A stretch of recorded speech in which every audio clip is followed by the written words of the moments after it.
ലെബനോനിലെ അന്നായ ആശ്രമത്തിൽ ജീവിച്ചിരുന്ന വിശുദ്ധനായ ഫാദർ ഷർബേലിന്റെ ജീവിതത്തിൽ സംഭവിച്ച അത്ഭുതകരമായ ഒരു ദൈവിക ഇടപെടൽ ഇപ്രകാരമാണ്. അന്നായ ആശ്രമത്തിൽ നിന്നും കൂടുതൽ ത്യാഗനിർഭരമായ താപസ ജീവിതത്തിനായി പോകാൻ ആഗ്രഹിച്ച ഷർബേൽ അതിനുള്ള അപേക്ഷയുമായി ആശ്രമം സുപ്പീരിയറെ സമീപിച്ചു.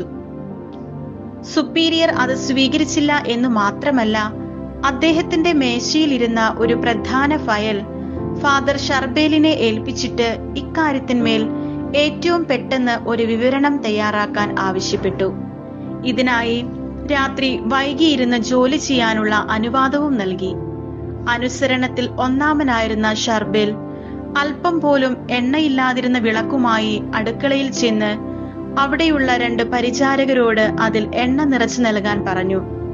അതിൽ ഒരാൾ ഒരു കുസൃതിക്ക് വേണ്ടി എണ്ണയ്ക്ക് പകരം വിളക്കിൽ വെള്ളം നിറച്ച് ഷർബേലിന്റെ മുറിയിലെ മേശപ്പുറത്ത് കൊണ്ടുപോയി വെച്ചു.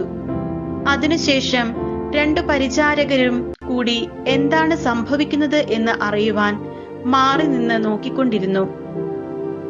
എന്നാൽ നല്ല പ്രകാശത്തോടു കൂടി ആ വിളക്ക് കത്തിക്കൊണ്ടിരിക്കുന്നത് കണ്ട അവർക്ക് മനോവിഷമം ഉണ്ടായി.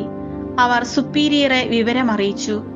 സുപ്പീരിയർ വിളക്കെടുത്ത് പരിശോധിച്ചപ്പോൾ അതിൽ വെള്ളമല്ലാതെ മറ്റൊന്നും ഉണ്ടായിരുന്നില്ല.